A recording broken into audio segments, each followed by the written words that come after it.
అందరికీ నమస్కారం. అల్లు అర్జున్‌పై దాడి, తీవ్ర దుఃఖంలో కుటుంబం. ఈ విషయాలను తెలుసుకుంది వీడియో మీరు కంప్లీట్‌గా చూడండి.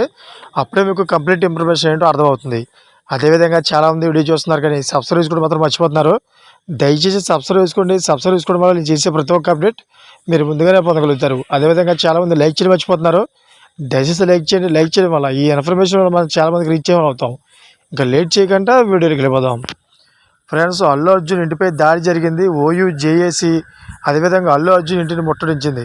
పలువురు జేఏసీ నాయకులు బన్నీ ఇంట్లోకి చొరబడే ప్రయత్నం చేశారు. బాడీగార్డ్స్ అడ్డుకునే ప్రయత్నం చేయగా వారిపై కొందరు తిరగబడ్డారు. అయితే అల్లు అర్జున్ వల్లే రేవతి చనిపోయిందంటూ వారు ఆరోపించారు. జరిగిన అసెంబ్లీలోని సమావేశంలో సంధ్య థియేటర్ తొక్కిసలాట వ్యవహారంపై సీఎం రేవంత్ రెడ్డి స్పందించారు. అయితే సంధ్య థియేటర్లో తొక్కిసలాటకు అల్లు అర్జునే కారణమని రేవంత్ రెడ్డి అన్నారు. అతడు థియేటర్లో సినిమా చూసి వెళ్ళిపోతే అభ్యంతరం ఉండేది కాదని, కానీ థియేటర్కు వెళ్ళేటప్పుడు కారు రూఫ్ టాప్ ఓపెన్ చేసి రోడ్ షో చేసుకుంటూ వెళ్ళడంతోనే తొక్కిసలాట జరిగిందని అన్నారు. అయితే ఈ ఘటనలో తల్లి రేవతి చనిపోగా కుమారుడు కోమలోకి వెళ్ళాడు. ఆవేదన చెందారు. అయితే వెంటనే రేవతి కుటుంబానికి బన్నీ క్షమాపణలు చెప్పాలని డిమాండ్ చేస్తున్నారు.